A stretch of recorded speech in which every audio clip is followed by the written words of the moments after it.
pequenininho, no centro da cá e a lâmina fica aqui. Então, Você mostrou para nós. pois é. Então veja, essas barras rotóricas, elas ficam curto-circuitadas através desses dois anéis, correto? Isso dá a essa máquina uma boa robustez, uma boa capacidade, uma boa dinâmica, né, em relação a outras máquinas e, portanto,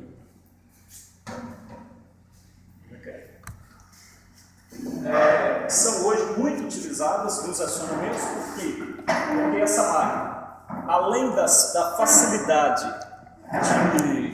facilidade de construção, o baixo custo de manutenção e assim por diante, hoje também, com o casamento do inversor de frequência com o motor de indução, pode-se hoje desenvolver, aplicar acionamentos com alta performance, correto? Então isso é muito utilizado, por isso que essa máquina ela precisa ser muito bem entendida, porque sendo bem entendida nós vamos conseguir falar da aplicação, né? Então, a primeira maneira ou técnica que se usa para variar a resistência rotórica, como falamos, é através da inserção de resistências ao enrolamento rotórico. O enrolamento rotórico ele tem a resistência própria dele, a resistência do enrolamento do rotor, correto? Que é o R2. Nós podemos somar ao R2 uma, duas, três ou vários steps de resistência, vários valores de resistência. Aqui eu desenhei um sistema com variação de resistência em step, em degrau, né? Então nós podemos, numa determinada situação, calcular o valor de cada uma dessas resistências em série, de tal forma que, somada com a resistência pura do rotor, intrínseca do rotor, seja igual a esse denominador, que nós determinamos a partir do teorema da máxima transferência de potência, né? Após desenvolver o circuito equivalente Thevenin para o motor de indução.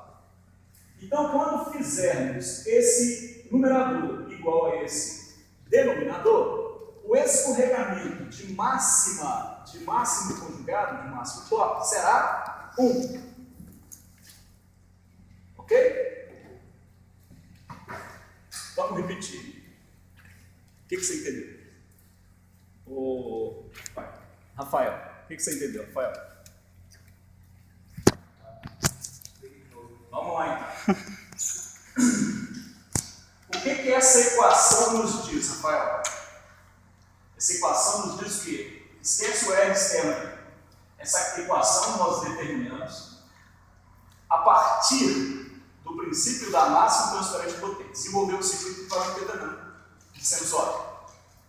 Quando a resistência rotórica sobre S tiver valor ômega igual à impedância que vem antes dela, a resistência rotórica sobre esse carregamento, receberá a máxima potência da fonte. Com isso, nós determinamos essa equação. Correto? Beleza. Você fala isso, eu aceito e tal, mas você sabe me falar por que isso acontece? Por que isso acontece? Quando a resistência da fonte chegou a resistência do resto do circuito, eu tenho o máximo de potência. Pelo teorema do casamento de impedância. Você ouviu falar do casamento de impedância? Um sinal ele é absorvido quando a impedância desse receptor é exatamente igual à da fonte. Tem um caso tipo, hoje isso não é muito, digamos, é importante, mas não é preocupante, porque os sistemas hoje de recepção de rádio, televisão, já vem todos com essa adaptação, o sistema já está normatizado, né? Mas até algum tempo atrás, eu não sei se você já tiver essa preocupação, quem tem antena, aquelas antenas fio de peixe, né? Aquela antena fio de peixe, para algumas situações, a gente poderia usar aquele flat cable, um cabo plano, né? De 2 vias, para ligar da antena até o aparelho televisão. Sim, isso. Tem entrada de televisão. Ok? Só que tem televisão de 75 ohms, televisão de 300 ohms de impedância de entrada, ou seja, o circuito receptor do sinal da televisão, ele pode ter uma impedância diferente de outro aparelho de televisão, correto? E aí, você interliga uma antena, que é um receptor de sinal, aliás, um receptor de sinal extremamente baixo, não é assim? Sinal de entrada, se não me engano, é ordem de microvolts de um aparelho de TV,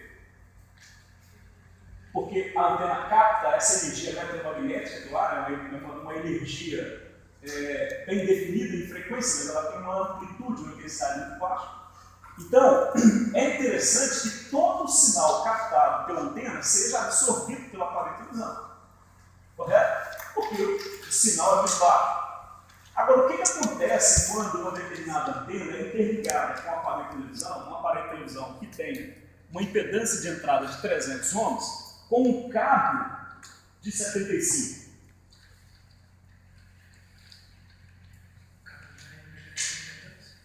Um cabo de 75 que transmite esse determinado sinal com uma determinada energia, hein? Nem toda a energia que é recebida, captada pela antena, será absorvida pela TV, ou pelo rádio, para o receptor. Por quê? Porque a impedância do sinal de entrada é diferente da impedância da fonte. Ok? Esse é o princípio. Então, o que se faz quando se quer aumentar, digamos, a recepção, a capacidade de recepção de um determinado aparelho? Fazer com que a impedância de entrada seja casada com a impedância da fonte do sinal antena e cabo, para esse exemplo. Por isso que tinha aqueles balufos, aqueles casadores de impedância que acopla na entrada do aparelho TV para elevar a impedância de um aparelho que tem 75 para 300 ou baixar, seria de 300 para 75, né? Ou então, a maneira correta seria utilizar um cabeamento, né, com a impedância definida. Ok? Tipo os cabos coaxiais. Cabos coaxiais, né? Já vem com esse sistema completamente normalizado. Então, o que acontece? Qual é o fenômeno que acontece? Quando se tem uma fonte que tem uma impedância maior do que a impedância, uma carga que tem impedância maior que a da fonte, nem todo o sinal é recebido, parte desse sinal é devolvido. Existe uma analogia que a gente fala aqui que gera um outro efeito, que é o efeito de spike de tensão, né?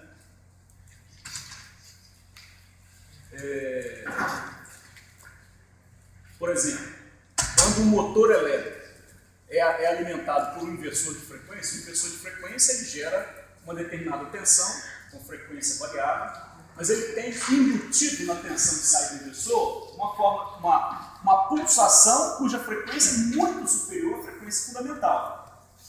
Se a gente aciona um motor de indução com a frequência de 60 Hz, essa frequência de 60 Hz é a frequência fundamental. Mas para construir essa frequência, nós utilizamos uma frequência portadora que no nosso caso aqui chega a 15 kHz. É um conjunto de pulsos que forma um semiciclo positivo, outro conjunto de pulsos que forma um semiciclo negativo, isso tem uma frequência muito superior à frequência fundamental do sinal. Como essa frequência ela é muito elevada, existe um efeito de transmissão eletromagnética do sinal, porque o cabo que transmite do inversor para o motor, além da impedância própria, ele passa a ser caracterizado por uma impedância como a linha de transmissão. Tem uma impedância de um cabo para o outro, do cabo para a terra, forma capacitâncias, indutâncias e assim por diante. Então, quando esse inversor alimenta esse motor, nem todo o sinal é captado pelo motor. Como ele não é captado pelo motor, parte desse sinal é devolvido. Quando ele é devolvido, ele pode se somar com o sinal de entrada. Qual o sinal? Aquela pulsação que vai, se for 15 kHz, é 15.000 pulsos ou ciclos de pulso por segundo. Quando um pulso desse lá bate e retorna, ele vem e encontra com outro pulso, dá uma sobretensão. Por isso que motores de indução queimam por sobretensão instantânea, por esse sinal chamado spike de tensão, uma sobretensão instantânea. Por quê? Porque a impedância da carga, que é o motor, é diferente da impedância do cabo, que nesse caso é a fonte para o motor. O ideal, quando você vai comprar projetar específico ao motor, é se basear, conhecer, estar atento à condição da carga, ou à condição do sistema de alimentação. O motor vai ser acionado por um inversor de frequência? Um inversor com pedal de alta frequência? Pode ter spike. Então, observe. Mas aí como é que eu vou saber a impedância do motor? Vou comparar a impedância do motor com o cabo que eu vou colocar ou com o cabo que já existe lá? Então, faça o seguinte, compre um motor adaptado, preparado para trabalhar com pedal lento, com alta frequência. Ou seja, um motor com isolação maior. Ok? Então, esse fundamento a gente usa aqui, essa teoria da máxima transferência de potência. Então, com a teoria da máxima transferência de potência, existe um valor de escorregamento onde a resistência total do motor se iguala a uma resistência de Thevenin, considerando a reatância do motor. Ok? Então, se nós adicionarmos uma resistência externa em cada fase do motor, vamos dar uma resistência externa a cada fase do motor, que, somada à resistência já pura, intrínseca do motor, se essa soma se igualar com essa impedância do denominador, o resultado será 1. Ou seja, escorregamento de 1. O que isso significa? Isso significa que o máximo conjugado, esse ponto de inflexão, vai acontecer no escorregamento 1. E onde aqui nesse diagrama está o escorregamento 1? Aqui? Não. Aqui, né? Isso. Ou seja, com velocidade zero. Ok? Essa abscissa pode ser velocidade motórica, pode ser escorregamento. Né? Se nós tratarmos a abscissa como escorregamento, vai de 1 a 0 negativo. E aqui para cá maior que 1. Se formos tratar como velocidade, essa aqui é a velocidade zero, essa aqui é a velocidade síncrona. Para lá, velocidade acima da síncrona, para cá, velocidade contrária à síncrona. Né? Então, podemos fazer uma variação da curva de conjugado do motor de acordo com a adição ou retirada de resistência ao circuito motor. Isso só é possível no motor de motor bobinado, porque no motor de motor bobinado nós temos acesso ao motor. Como é que é esse acesso ao motor? Terminal. Existe um enrolamento lá dentro, como tem no estator, existem 3 anéis coletores aos quais são feito contato com escovas elétricas, e aí a energia, a corrente pode circular. Nesse tipo de motor não tem jeito, correto? Mas existe um tipo de rotor em curto, gaiola, em que esta variação é possível. Quando que nós temos, que situação é essa, onde a variação da resistência motórica é possível? Não através de inserção de resistência externa, mas por variação da própria resistência do rotor, que é através dessa técnica de barra dupla, que eu estou desenhando um pedacinho do rotor com uma única barra. Na apostila tem, e no livro também tem desenho, fotografia mesmo, de barramentos aí, de barras diferentes, no motor completo. Mostramos que na partida com alta frequência induzida no motor, alta frequência que eu digo é a mesma do estator. Né? Na partida, a frequência do motor é idêntica à frequência do estator. Com isso, cria-se na barra interna uma alta reatância, ou seja, a impedância aumenta. Como a barra externa ela tem baixa indutância, porque ela está próxima da superfície, então ela tem baixa reatância. Mas ela tem resistência maior do que a barra interna. Por quê? Porque a resistência é menor. Então, na partida, a corrente do rotor prioriza circular pela barra externa, onde a resistência é mais alta. Então faz com que esta razão se aproxime de 1. Se nós fizermos um projeto tal que perfeito a ponto que na partida o R2 seja igual a esse denominador, então esse motor vai funcionar, vai iniciar o seu funcionamento como se fosse uma categoria D, e essa curvinha azul, tá vendo? Onde ele tem o máximo torque na velocidade zero, ou seja, na partida. Como é que a gente faz com que esse motor agora, motor turbinado, opere nessa curva azul? Como é que a gente faz? Adicionando uma resistência que somada à resistência rotórica seja igual a essa impedância do denominador. Quando fizermos isso, a razão dá 1, escorregamento do escorregamento de máximo não significa que o torque máximo vai começar aqui. Claro que depois ele vai cair. Mas aí o que ele faz? Depois que ele já partiu e iniciou o movimento, curto-circuito, tirou essa resistência. O que acontece com a resistência total? Cai. O que acontece com a razão? Diminui, não é? Se a razão diminui, escorregamento de máxima cai. Escorregamento de máxima está para cá. Escorregamento aqui é 1, aqui é 0. Então o escorregamento de máxima vai caindo. Ok? Cai até quanto? Até que cai a ponto onde se estabeleça essa relação de R com essa impedância interna. Se cair pela metade, ele cai pela metade. Né? Uma vez atingido, aí ele foi, vamos supor que a carga, esteja aqui. Ó. Né? Esse aqui é o torque de carga. Bom, se ele fosse partir sem resistência, com o motor curto-circuitado, ele partiria com essa curva preta. Ele não conseguiria partir porque o torque na partida seria menor do que o da carga. Não tem jeito. Então, adiciona resistência, muita resistência, mas ele tem um valor definido, de tal forma que ele passe a ter, na partida, um conjugado maior do que o da carga. Correto? Então, calculada essa resistência, ela é adicionada, liga o motor parte com torque alto e ele começa a acelerar, o escorregamento começa a cair.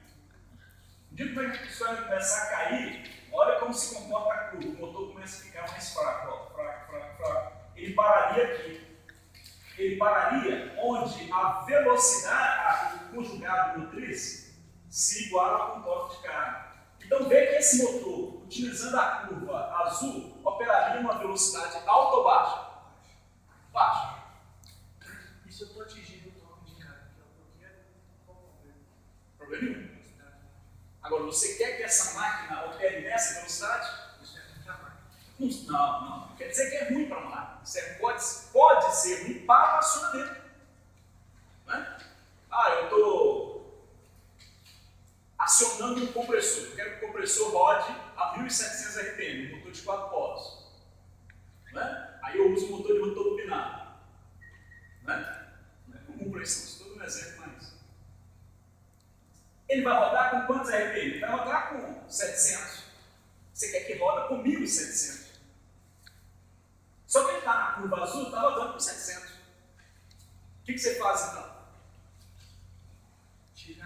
Acelera. Precisa acelerar, não precisa? Para acelerar precisa de quê? Para acelerar precisa de quê? O quê? Não, primeiro, fundamental, para o motor elétrico acelerar. O que precisa? Hein? Alguém falou? Hein? Aceleração depende de quê, pessoal? Gente, olha essa equação, vocês não esqueçam nunca. Ferrou. Aceleração é igual torque do motor menos torque da carga dividido pela inércia. Ok? Memoriza.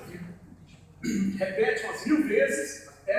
Então, a aceleração é o torque de quem aciona menos o torque de quem é acionado dividido pela inércia de tudo, do conjunto. Correto? Ok? Vamos pular, João. Você tem um fusquinha. Seu fusquinha tem um motor. Correto? Motor. Como é que você faz para iniciar o movimento? Ele está parado. Eu quero que ele atinja 80 km por hora. Ele precisa de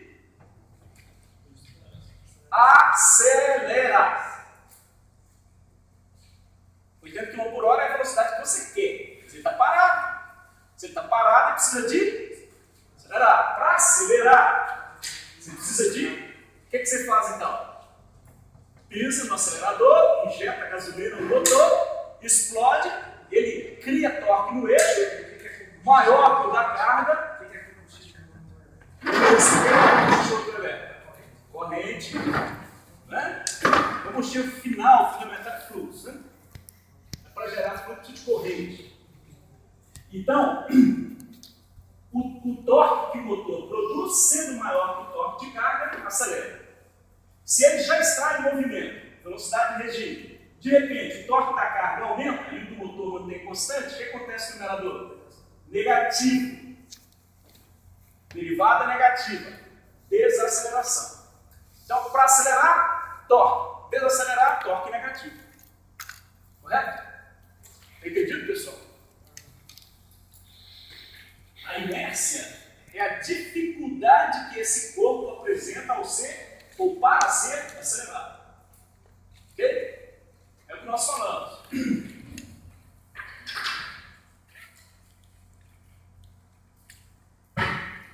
Vou pegar a pergunta assim, eu vou amarrar soltar uma corrente, amarrar no pé da cadeira aqui. Nós temos aqui dois rotores de motor de indução. Se eu aplicar uma mesma energia a esses dois rotores, o mesmo torque aos dois rotores, qual terá a maior taxa de aceleração? Menor. Por que o menor? Momento de inércia menor. Porque a massa é menor, porque o diâmetro é menor, ou seja, a inércia é menor. Correto? Se nós fizermos, por exemplo, nós temos dois rotores aqui. Esse aqui tem massa 1.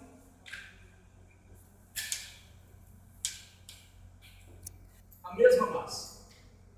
Qual dos dois tem maior inércia? Cima. Quer? Primeiro. Qual tem maior inércia? Primeiro canteado. Qual, Rafael? Primeiro tem maior inércia. Por quê? A massa é igual. Só que inércia é igual a quê? Massa vezes diâmetro ao quadrado dividido por 4. Isso é muito comum tratar com GD2. Né? GD2. M sobre 4G D ao quadrado. Onde M é massa, D é diâmetro do corpo. É fácil de calcular, isso não é muito fácil não. É direto quando a peça, o corpo, ele é completamente cilíndrico. Mas um rotor não é completamente cilíndrico, né? É um rotor simples como esse, ele tem uma parte completamente cilíndrica e tem outras partes com vários diâmetros diferentes. Não é assim para calcular. Então, um corpo apresenta dois corpos de mesma massa, tem diferença em inércia devido ao diâmetro. Então, o que tem menor diâmetro, elevado ao quadrado, ou seja, a diferença é potencializada. Então, quando se requer sistemas de altas acelerações, como por exemplo em máquinas operatrizes, sistemas de plane, de retífica, assim por diante, é interessante que o rotor deste motor que faz o aumento seja mais compridinho e magrinho do que curtinho e gordinho. Ok? Motores de mesma potência, só que, e é comum para servomotores, por exemplo, que o rotor seja mais fino. Ok? Isso aqui, pessoal? Bom, aí a gente estava...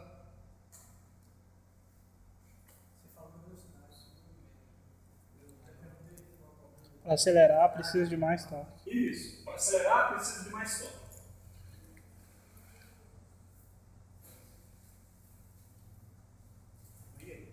É porque na primeira curva ali, você chegou no ponto ali de regime permanente, né?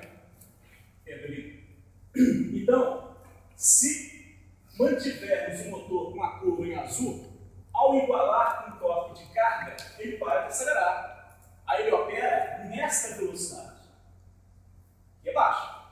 À Ah, mas eu não quero operar nessa velocidade, eu quero acelerar. Eu quero trabalhar em 1700 RPM, eu estou em 700. Tem jeito de acelerar? Não. Para acelerar, eu preciso de desequilibrar esse numerador positivamente. Se eu quero acelerar. Então, eu tenho que aumentar o torque motriz em relação ao torque de carga. Se aqueles são iguais, eu preciso de fazer alguma coisa para mudar o torque motriz. Para esse tipo de acionamento, o que fazemos é o quê? Mudar de curva. Para qual curva eu pulo aqui? Para preto ou para vermelho? Vermelho. Vermelho. Né? Então, como é que a gente pula para a curva vermelha? Tirando a resistência. Tirando. Estavam todas as resistências inseridas, e aí curto-circuitou a resistência. Diminuiu a resistência em todas as fases, não foi assim? Diminuiu a resistência agora, ele saiu dessa curva azul, passou para vermelha. E na curva vermelha, aumentou o... Hein, pessoal? Isso aqui é curva de quê? Esse gráfico é de quê? Torque. Aumentou o torque motriz, a carga mudou? Não, é mesmo. Aumentou o torque motriz, ficou positivo, acelerou. Acelerou até que ponto? Acelerou, até que, opa, aqui, se igualaram de novo, tá vendo? Se igualaram aqui. Então, essa é a nova velocidade de acionamento. Ah, eu quero acelerar mais um pouquinho. Beleza, então o curto-circuito aqui, ele pula para a curva preta. Aí vamos supor que esse máximo aqui está aberto. Ele passa a operar por aqui. Ok? Eu coloquei um conjunto de resistência a mais lá. Porque quando nós curto-circuitarmos a última, aí sim, passaria a trabalhar com essa curva preta. Que é a curva de rotor curto-circuitado. Curva essa parecida com os motores de rotor em curto. Né? Que não seja de dupla HL. Ok, pessoal?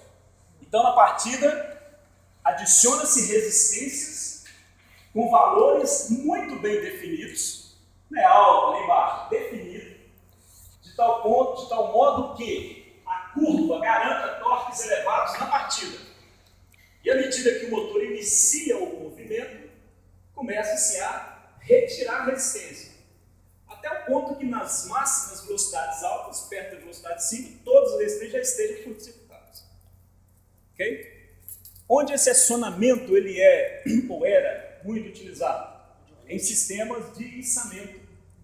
Por quê? Em sistemas de içamento, principalmente de carga constante, como é o caso de elevadores, né? Guindastes, que sejam movimentados, acionados com motor elétrico, ponte rolante, né? É uma aplicação típica. Por quê? Nessas aplicações, o motor precisa acelerar, iniciar o movimento, já movimentando a carga. Ou seja, precisa iniciar a partida sob carga. Né? Então, ele precisa garantir torque elevado. Você imagina uma ponte rolante içando uma carga de 100 toneladas. Se o cabo de aço estiver tensionado, ele já começa o movimento. A carga ela já começa a subir, colocando força. A carga demanda força, então ele tem que estar gerando conjugado. Aí ele parou no meio do caminho. Né? Vai até 10 metros de altura, ele parou a 5 metros de altura. Parou, freou, mecanicamente, beleza. Depois, não, agora eu quero subir mais. O que ele faz? Abre o freio eletromecânico, já acionou, alimentou o motor. Se o torque do motor for menor que o torque da carga, o que acontece com a carga? Cai. Isso é muito comum atualmente com acionamentos com inversor de frequência, onde o inversor de frequência perde o controle. Por exemplo, acionamentos com inversor que sejam realimentados por sensor e o sensor quebra, perde a interferência, ou o sinal, ou o sensor fica. Né? Então ele perde orientação de campo, o vetorial perde performance, perde eficácia, o sistema cai. Né? Elevadores ligados ao motor, automotores, são motores de motor combinado de 11.000 volts com resistência líquida. Isso. A diferença é que, em vez de ser tudo externo, vai ser...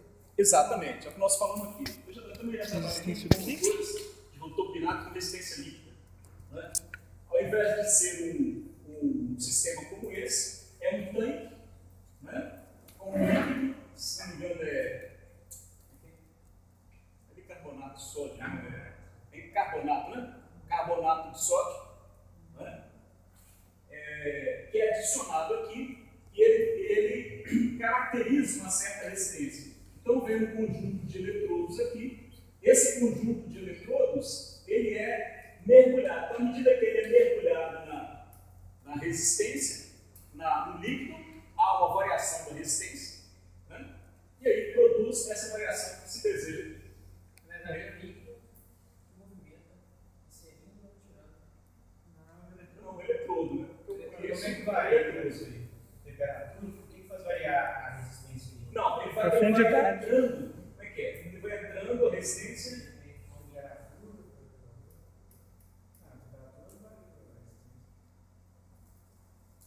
Não, eu acho o seguinte. Só o contato dele com a água faz. Isso, que faz.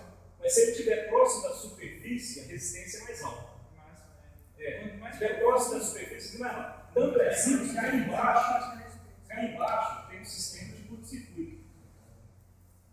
Ele vai descendo, a resistência vai diminuindo, né? O volume de água, né? É como se a área do condutor aumentasse. Então essa resistência que ele vai diminuindo, até curto-circuitar. Dependendo que a água funciona por algum motivo, Como? Não, ele tem que estar. Você tem que ficar fazendo isso. Ele tem que garantir a homogeneidade também da solução, né?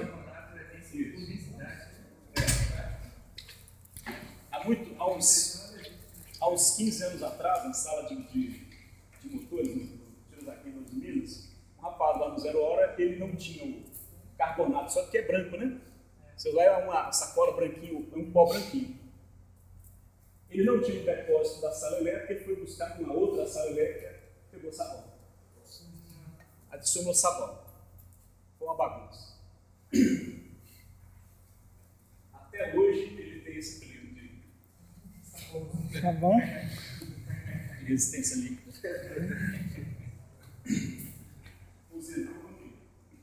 Então, eram mecanismos, em algumas situações existe, você está falando que lá existe isso. Né? E tem outro sistema onde a variação é com resistência, aí é em potências mais baixas, onde a variação é de resistência, existe um sistema de motorização, né? Que vai variando a resistência. Isso é muito parecido com o que nós temos no laboratório aqui, só que ao invés de fazer isso manualmente, tem um motor para acionar e fazer a resistência. Ok, pessoal? Isso está caindo em desuso, por quê? Porque em parte dessas aplicações, onde há necessidade de controle de torque de partida, ou mesmo com controle de velocidade, pode-se fazer com inversor de frequência. Né? Beleza. Bom, então, no caso do motor de rotor com dupla gaiola, nós criamos, então, um circuito, uma impedância para a barra interna e a impedância para a barra externa. Né? Então, com isso, a gente consegue calcular as variáveis de corrente, tensão e conjugado. Ou seja, a partir da resistência que circula na barra interna, nós podemos calcular a partir de R2 sobre S, esqueci aqui, R2 sobre S, nós conseguimos calcular a potência ou o torque desenvolvido pela barra interna, ou seja, se estivesse funcionando só por essa barra. Podemos também calcular a potência e o conjugado desenvolvido só pela barra externa. Okay? Esse tipo de rotor está muito restrito a aplicações onde se requer um razoável torque de partida e demanda-se trabalhar com velocidades mais altas. Né? Senão poderia usar a categoria D, que é uma categoria onde se usa apenas uma barra externa, uma barra mais próxima da superfície. Né? Mas ela é para aplicações com baixa velocidade, ou seja, o motor trabalha com baixa velocidade porque é um motor de alto escorregamento. Okay? Para acionamentos com inversor de frequência, não é necessário trabalhar a categoria H, né? A categoria dupla gaiola. Pode trabalhar a categoria normal, categoria M, e o inversor faz, através de controle vetorial, maximização ou otimização do conjugado. Ok? Em ampla faixa de velocidade. Está muito tranquilo. Ok, pessoal?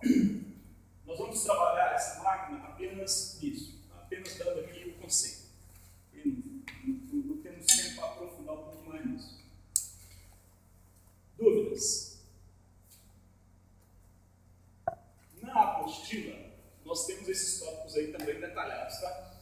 Tanto dupla gaiola, quanto rotor bobinado, e também do livro texto. A dupla gaiola, ela funciona igual esse duplo. Ah, muito bem. A dupla gaiola, ela funciona como se fosse essa da curva vermelha. Não, ela não tira resistência. É como se. Porque a medida. Não é. Aliás, muito bem lembrado, né, uma restrição a esse tipo de máquina que gera muito problema mecânico, de quebra de acoplamento, de acionamento, compartilha com esse tipo de acionamento com resistência livre. Por quê? Vê que quando aqui esse torque do motor, quando o motor mudou de curva, olha como é que variou o torque. Ele estava aqui instantaneamente. Nossa. Então, o torque que varia para esse tipo de operação, ele varia de forma instantânea. Ele varia em degrau. Entendeu? Então, ele está num determinado ponto, subiu para cá. Pode ser que a carga estivesse mais baixa e está com uma diferença de conjugado muito mais alta quando houvesse a variação. Por exemplo, vamos supor que ele estivesse operando na curva vermelha e a carga estivesse aqui. Então ele estaria operando aqui, né? Se de repente da curva vermelha passa para a curva preta, ele vem e opera aqui. Tá vendo? A diferença de torque é muito grande. Isso no acionamento, o torque do motor aumenta instantaneamente. Então ele produz um transitório, um esforço muito intenso no motor. Né?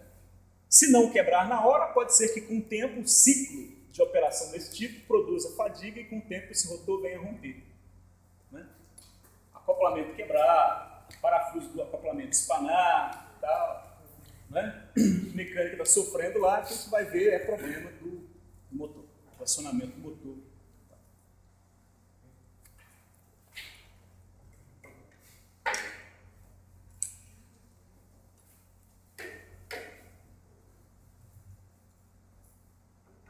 Você tem muito acionamento rotativo, né?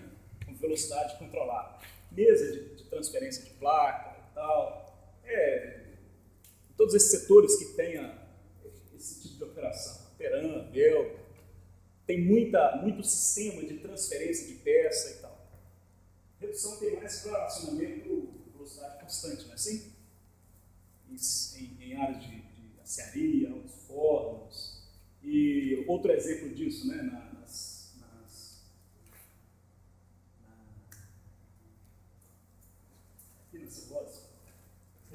Celibra, muitos acionamentos também a velocidade variável. Né? Só que as empresas de celulose elas têm uma velocidade de atualização tecnológica maior que o siderúrgico. Então, esse tipo de acionamento era e é comum em muitas dessas empresas. E aí muitos tipos de acionamento passam a apresentar problemas mecânicos em decorrência de acionamento elétrico. Né? Antes de fazer substituição de drives na laminação aqui, eu atendi um bom tempo lá, a gente verificava que o sistema, toda semana, a mecânica tinha que fazer intervenção, trocar acoplamento, era parafuso que estava afrouxando, se o pessoal bobeasse, quebraria. Então, o consumo de mão de obra, de peça, o custo de manutenção, muito elevado. Quando colocamos inversor de frequência, com malha bem sintonizado, com limite de corrente, com ajuste de rampa de aceleração, acabou. O sistema mecânico é o mesmo. Trocou o motor e o acionamento. Ou seja, trocou o acionamento. Né? Acabou o problema. né? Gastar os milhões em reparo. Você fala que ele passa para a residência de cima por causa da alta frequência de partida. Mas a partida no início ela não é igual a zero? A partida não é baixa? Partida ele começa com velocidade zero, o motor está paradinho, tá? Você ligou o disjuntor, aplicou tensão no estator. Nessa hora, a velocidade é zero. E o escorregamento? 1. E a frequência no rotor? Mesmo. A frequência do rotor é igual à frequência do estator. Lembra? A frequência do rotor é igual ao escorregamento vezes a frequência do estator. Ok? F2 é igual a SF. Então, na partida, o escorregamento vale 1. Então, a frequência do rotor é a mesma do estator. É o processo de transformador. Se você fosse colocar a frequência no gráfico de escorregamento aí, você ia colocar ela 60 no 1 ali e até chegar a 0. Zero aqui. E se fosse para cá, nós fizemos uma prática. 60, 61, 60, 70, 100, 120. Né? Continuando lá. Então, com essa frequência mais alta na partida, faz com que esta barra, que tem uma indutância mais alta, o que é indutância? Capacidade de gerar fluxo. Indutância produz reatância. Então, a barra sendo interna, ela já tem mais indutância. Por quê? Para uma dada corrente, gera mais fluxo do que a barra externa. Então, ela é mais indutiva. Por que ela é mais indutiva? Porque ela está mais dentro do grupo, correto? Aqui a gente está vendo a barra, está vendo as barras? Elas estão muito próximas da superfície, né?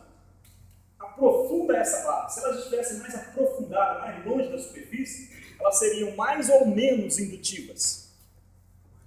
Mais indutivas. Mais indutivas, correto? A resistência seria a mesma, seria mais indutiva.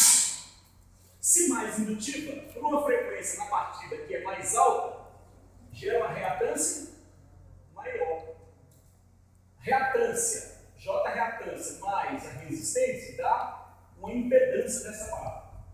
Então, na partida, a impedância dela torna-se maior que a impedância da barra externa. Aí a corrente, ao invés de circular na barra interna, circula na externa. A corrente circula onde a impedância é mais baixa. Não é assim?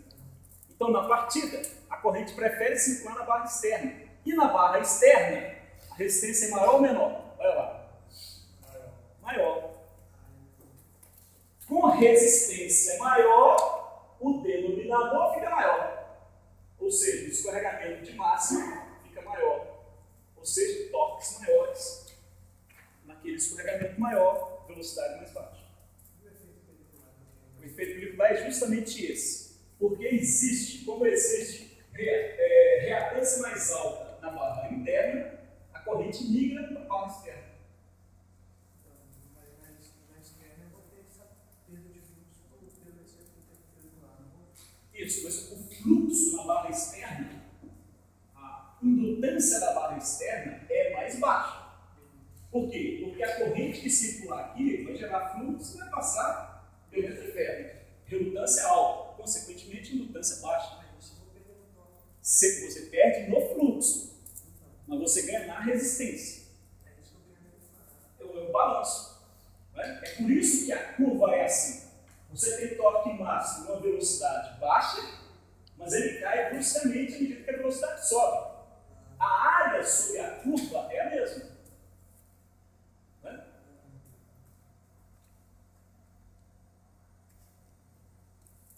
Agora, o seguinte, isso na partida, isso acontece na partida. Beleza. À medida que, o que acontece depois que ela prefere voltar para a barra interna?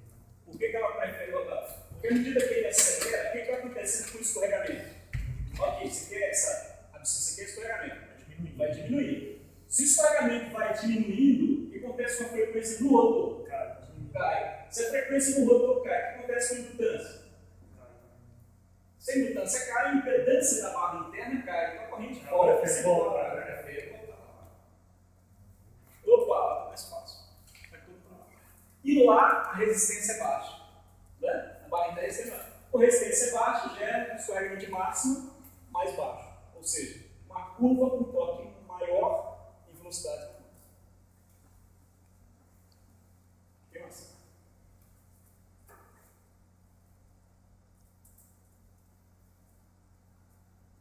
Você falou que o bobinário está em desuso, né? Sim. Isso que você falou? Foi. Ainda hoje mais usado é o Os dois são de som. É o Gaia.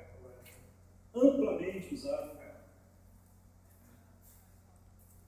Em algumas aplicações, até ganhando do 5. O 5 ele tem uma grande vantagem em altas potências. Né? Para gerador não se fala. Gerador é 5, apesar de ter gerador de indução. No final da apostila aí, tem lá alguns exemplos de gerador de indução, principalmente para geração eólica, usando o motor de indução. Mas geração em larga potência é máquina 5. E para a indústria vinha crescendo muito a aplicação de motores síncronos para aplicações essas com regulação de velocidade. Né? A Peran, na época, a ArcelorMittal investiu muito, mas eu acho que esse investimento foi na época da CESIP, investiu muito, principalmente nos laminadores, substituindo os instrumentos para motores síncronos. Né? Motor síncrono. A Uzi Minas logo em seguida fez investimento e tal. No caso da Celibra aqui, eu tenho conhecimento não, porque os acionamentos são em velocidades mais baixas. Mas os acionamentos em velocidade não, potência, que demandam potências muito altas, então assim, a tentação para usar motor síncrono é muito grande. Por quê?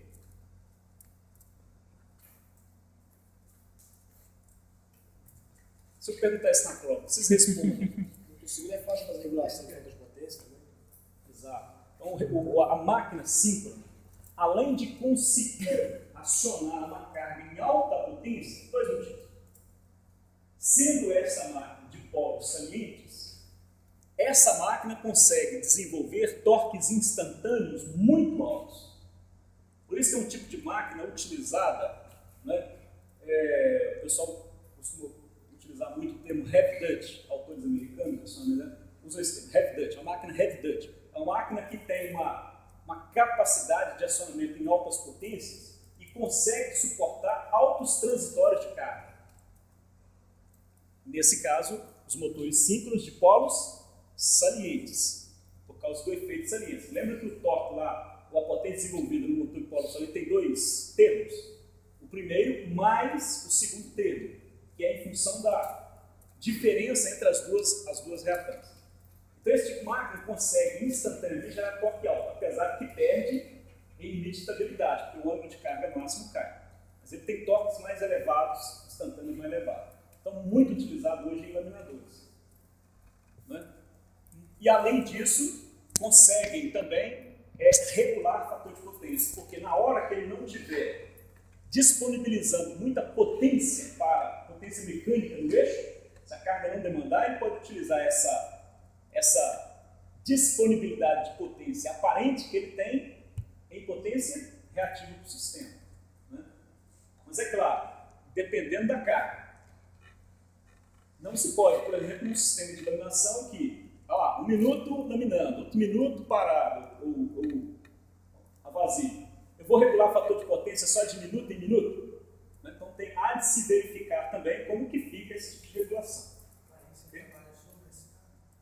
Para isso, trabalharia sobre esse estado para gerar o reativo. Né? Okay. Mas você falou trocar todos os motores, no caso só um, depende da situação. Depende. Né? Se você tiver uma demanda de muito reativo, ok, você precisaria de maior volume de máquinas ou de maior potência para fazer isso aí. Okay? Mas não é um tipo de regulação muito, digamos, muito eficaz. Por quê? Porque essas máquinas que operam com ciclos, em ciclos de carga, você não pode contar com esse essa geração de reativo. Porque enquanto ele está com torque máximo, potência máxima, você tem que usar toda a potência em ativo para o motor. Havendo sobra, é que você transforma isso em reativo. Ok? Isso, mas aí é a questão, né? Você vai comprar o motor.